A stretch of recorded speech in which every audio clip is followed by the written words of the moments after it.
Hey, this is the thewheeldalemuffett and this is episode 5 of Things I Do Differently. This week's episode is all about pain. Over the past 7 months I've had all different types of pain, all different levels of pain, and I think it'd be really interesting to go through the different types of pain I've had and how I've had to deal with them at different stages of my spinal cord injury. So first off, to understand pain, you need to know that there's 2 different types of pain really. It's nociceptive pain and neuropathic pain. So first of all, nociceptive pain, that's literally like kind of your classic pain. So this is, say I pinch myself, I cut myself or break a bone, your body knows, your nerve system goes, oh, there's something wrong here, and sends a signal to your brain, and your brain interprets that as pain. And then you'll go out of your way to fix that. So to demonstrate pain, I had a very long list of injuries in my body. And you know, I was on a ventilator, I was in a coma for 17 days and while my body had to heal. But there's one big injury in my body which I'll show you now. So looking at this MRI scan, you can see all my internal organs coming in. There's the beginnings of my spine, and see the spine coming at the top, and you'll see in the middle here it is broken. So it's completely dislocated, the actual vertebrae is completely shattered, and my back is completely broken, which is a problem.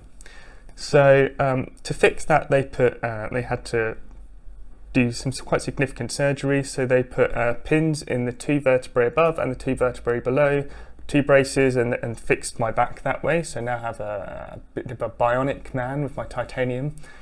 But that took then about 3.5–4 months to actually completely heal, as long as my other injuries. So I had my sternum, broken ribs, all this kind of stuff, and I had to go through that pain. And initially I actually didn't notice a huge amount of pain, but I was on vast amounts of morphine and I was really like a crazy person when I woke up from my coma.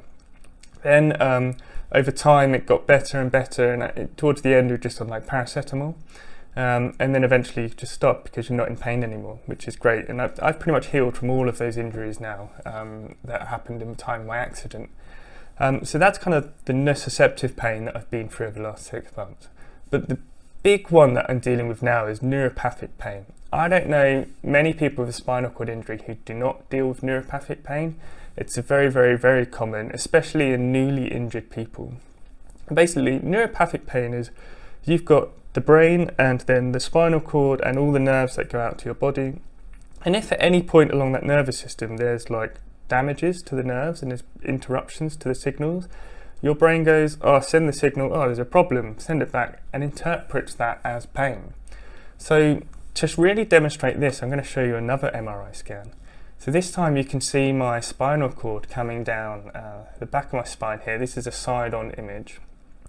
And as you get down to the bottom here, you can see where my spinal cord has been almost cut.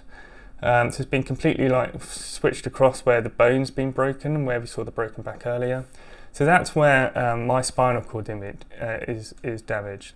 So you can see that that's quite a significant amount of nerve damage that's been done there. The way that this works in a spinal cord injury is, so for me, it's at the level of my injury. So the level of my injury is about waist height as far as sensation goes, and this is about where my sensation changes. And all on my skin here is incredibly sensitive, and the muscles inside here get incredibly painful. And that's my neuropathic pain. There is nothing wrong with my skin or wrong with the muscle, but my brain can't interpret the signal that's being sent because the spinal cord's been injured, and it's interpreting that as pain.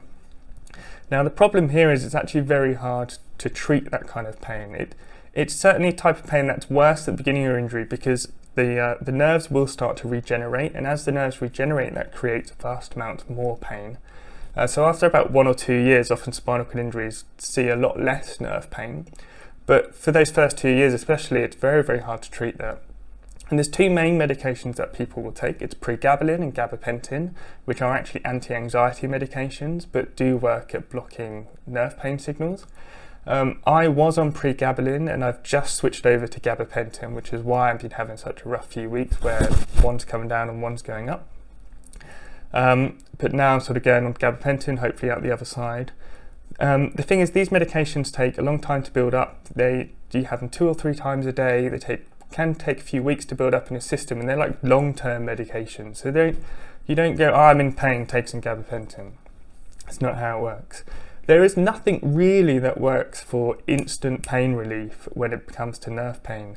The only thing that is medicated for it is tramadol. And I would say tramadol doesn't get rid of the pain, it just kind of makes you stop caring as much. So it is quite tricky to live with nerve pain. And I think something you should always remember is when you see someone with a spinal cord injury, they could be in quite a lot of pain. That's not obvious because they've healed from all their injuries, but that pain is always there because the spinal cord will never heal. So so hopefully you've learned a little bit about pain today and the different types of pain and how the different types of pain work. If you have any questions, you can ask me more than anything. One thing that I would recommend for neuropathic pain for people with spinal cord injuries is mindfulness. I recently did a course, and learning the breathing exercises and the calming myself and sort of breathing my way through it has actually really helped me. So if you want to know more about that or want to be pointed in the right direction, give me a shout. I'd be more than happy to share that because it has been useful in a kind of unexpected way. But otherwise, nerve pain sucks. If you have any questions or want to know anything else, please ask them in the comments. Subscribe to my channel, and I look forward to the next video. Cheers guys, bye bye.